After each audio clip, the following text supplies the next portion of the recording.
Right, hello and welcome to the 2005 Mini Cooper S, a vehicle that can now receive up to 600 brake horsepower with the help of an engine swap. So, before we dive into an engine swap, we gotta check the vehicle out stock as well as fully upgraded. So without wasting your time, let's get straight into it. So, the Mini Cooper S from 2005. This was the first Mini Cooper released by the BMW group. So what did BMW do to really spice it up and differentiate it from the old Mini or the original Mini?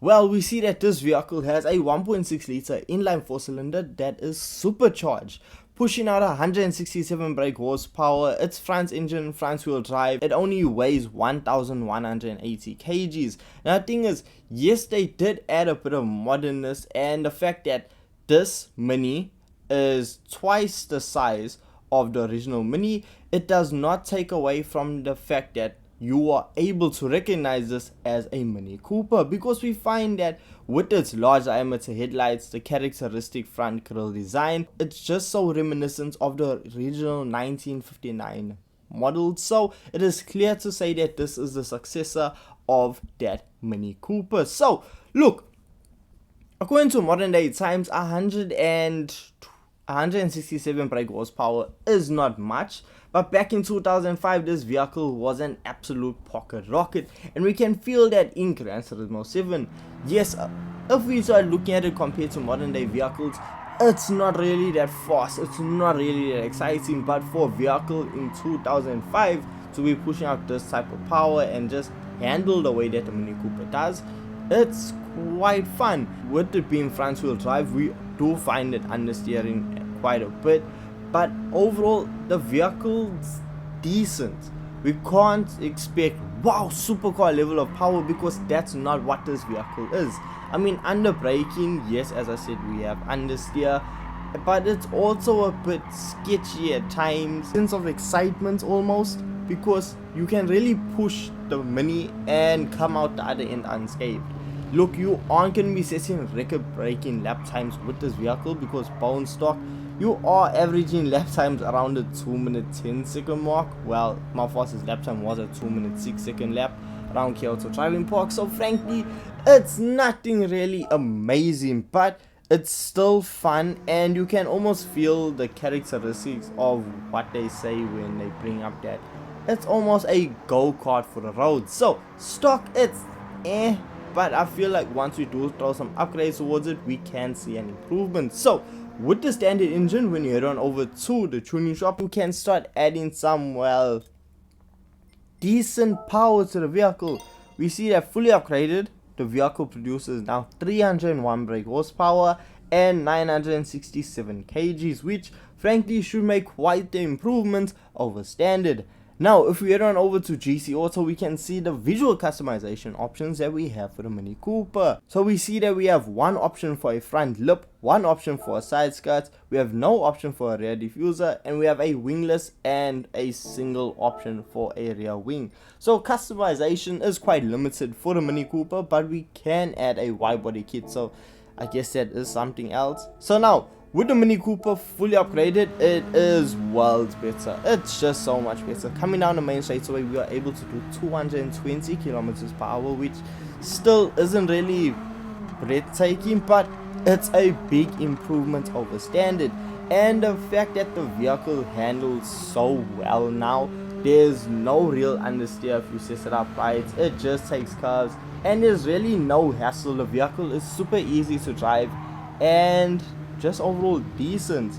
Now we do find ourselves sitting lap times around the 1-minute 44-second mark, which once again is not the fastest thing out there. So fully upgraded, we do see that the vehicle comes at about 627 performance points, which isn't really up there, but we're gonna see now with the engine swap if we can see an improvement. So first things first, what I want to do is actually add a wide body kit for 5,000 credits. It's 5,000 credits, it's relatively cheap. So once we slap the wide body on, we can see, wow, the Mini Cooper got some guts to it, and that's just gonna help us aid in fitting some wider tires or just wider stance to help now the massive power, because now we can engine swap it, and the engine that's going into it is a K24A out of a Civic. Now we see that yes, we do add some weight back into a vehicle, but we do have a good starting point when it comes to power. So when it comes to the engine swap, we don't really have that much when it comes to what upgrades we can add to this engine.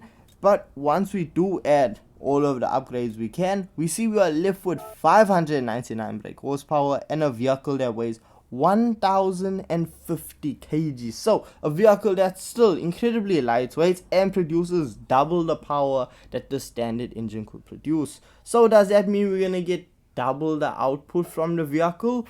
Well, when it comes to the Mini Cooper, and with the vehicle being on racing softs, max downforce, the vehicle does travel a lot faster. We see coming down here to Driving Park Straightaway, we're doing almost 260 kilometers per hour. But I almost feel like it may be a bit too much power for the little Mini to handle, because we see that the vehicle is, once it hits boost, well, those front wheels are going to be screaming because it's going to be struggling to just maintain traction, and well, also it has to deal with the steering.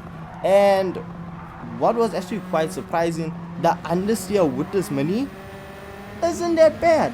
Look, we still do have understeer. I don't think we can get rid of it. I'm sure with some tuning you can, but the Mini Cooper is relatively planted.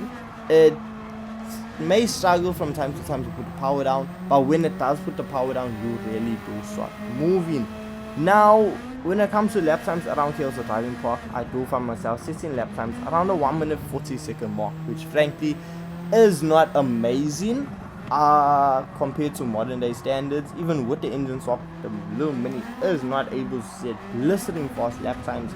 My fastest lap was a 1 minute 38, which is still 3 seconds off what I consider competitive, but it's still a massive improvement, especially if you're a Mini fanboy. This should be quite exciting for you. But what you can try and do is use this vehicle around the WTC 700. So look, with the vehicle on fuel map level 6, with me using some fuel saving techniques, the vehicle is still able to do over 300 kilometers per hour, but it really loses a lot of time when it comes to the handling of the vehicle. I found that on my initial lap I actually ran a 415, that's because under braking I actually ran into traffic and that caused some damage to my vehicle. But also around the second lap I did a 4 minute 7 second lap, which frankly is not that good. I don't think it's competitive, and I wouldn't really recommend this as, wow, it's an amazing go-to vehicle. If you can get it down under 600 performance points, then maybe we can talk. But right now at 700 performance points, it's not really wowing me. Plus with the engine swap and fuel saving, I was only able to get about 2 laps of fuel out of it before I need to dive into the pits, because yeah, it's a bit of a thirsty engine. So with that being said, the Mini Cooper from 2005 with the Civic engine swap, look, for just running around circuits with no fuel consumption involved, the vehicle can be competitive. Am I gonna say this is an amazing vehicle that you have to try out? No. If you do want to try this engine swap out, I would recommend trying it out in the Honda S2000. I just feel the S2000 handles this engine swap a whole lot better, and I found more enjoyment out of that engine swap. But still, there's no shade towards the Mini Cooper S. It's still fun. It's a massive improvement compared to standard, but it's not blowing me away as an engine swap. But hey, let me know your thoughts and opinions on this engine swap in the comment section down below. And with all this being said, I will catch you guys in the next video. Peace.